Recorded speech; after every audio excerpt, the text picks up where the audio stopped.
All right, everyone. It's Thursday, August 7th, 2025. Our episode starts with our headline, The Jobless Line Keeps Growing.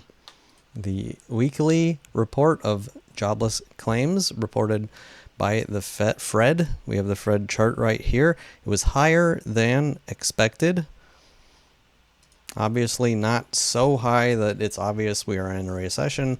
But since 2022, we're seeing higher low, higher low, higher low. And in addition to that trend, we have the continued claims. So people that are continuing to claim their jobless insurance week after week, now finding a new high not seen since 2021.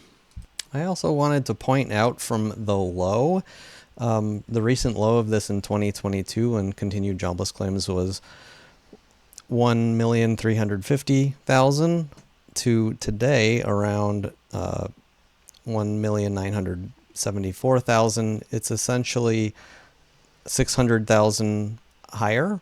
When we scroll out on this chart and take a look at history, you don't typically go up that much outside of a recession. For example, 1984 from 2.3 million to a peak of 2.7 or 8 million. I think that was the closest that we've ever come when I was looking through this chart. During good times, continued claims typically just goes down. It would be a great relief to start seeing continued claims trend lower and lower. As it stands, we are trending higher and higher still. So as it stands, the jobless line keeps growing. Our second headline, the 30-year bond auction. I said with my crystal ball and all that it would be better than the 10-year auction, and it wasn't. It was not a great auction. It wasn't terribly weak. The bid to cover was something like 2.3 or 2.2. It wasn't like the worst auction ever, but it was not great. We had a tail. And when we got the results, yields spiked a little bit. Definitely not out of control. In fact, it's a little odd how much strength the bond market showed today in light of a not super great bond auction. We'll talk about that chart in a little bit.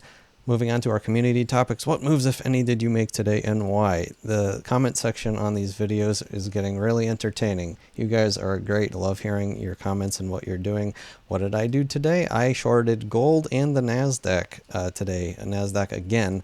Got back into SQQQ in the pre-market and in the post-market GDXD. I love shorting gold right now personally because it's more expensive.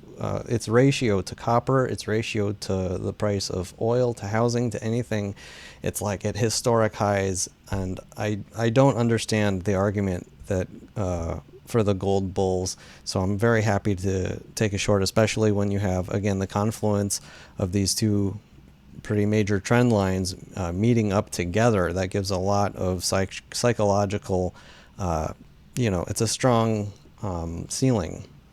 The Q's pre-market was around 572, so basically I'll zoom in a little bit, like the upper side of this wick, which is where I got in, and it's already up, and I expect it to go up more. I expect this trend line to be fairly strong here. It's only basically the fourth time we've hit it, and the move from the April lows make it look oversold to me, along with pretty obvious signs that most of the volume is selling here. They're trying, the market's about to fall.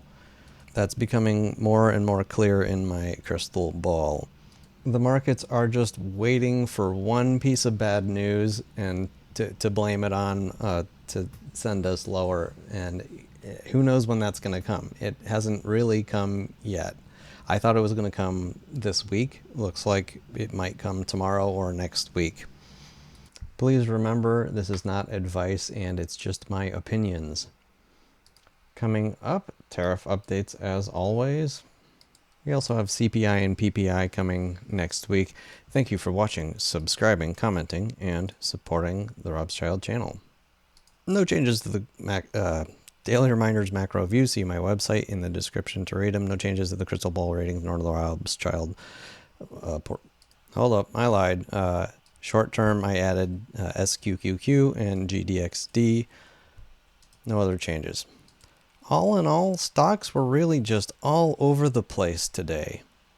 Some of the mega caps like Apple and Nvidia going up, Microsoft Meta going down, a lot of things gray going flat, a lot of the financials red, and red and green in like all the sectors.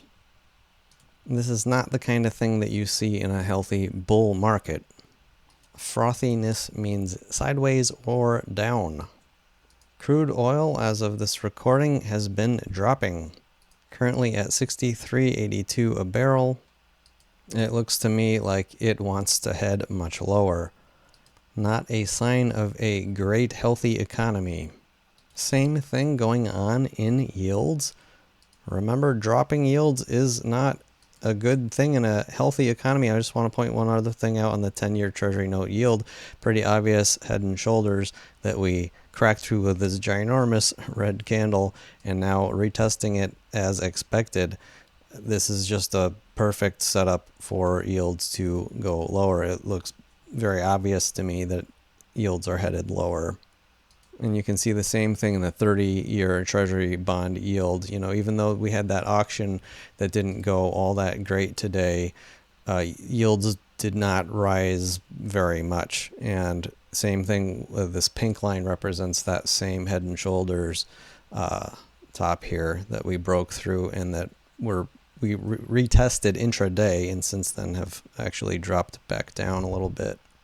I still hear a lot of people talking how bearish they are on the dollar, and while we did have a pretty good move to the downside since January of this year, we've stopped dropping at the same rate. If you connect all these lows, for example, connect the lows, it's flattening out here. Same thing with the highs. You connect the highs, it's going sideways. I'm wondering if we're starting to build a base. We've certainly lost a lot of momentum to the downside. Last chart I want to talk about today is the junk bond or high yield spread. So how much more do you have to pay to borrow money if you have considered debt that is not considered investment grade?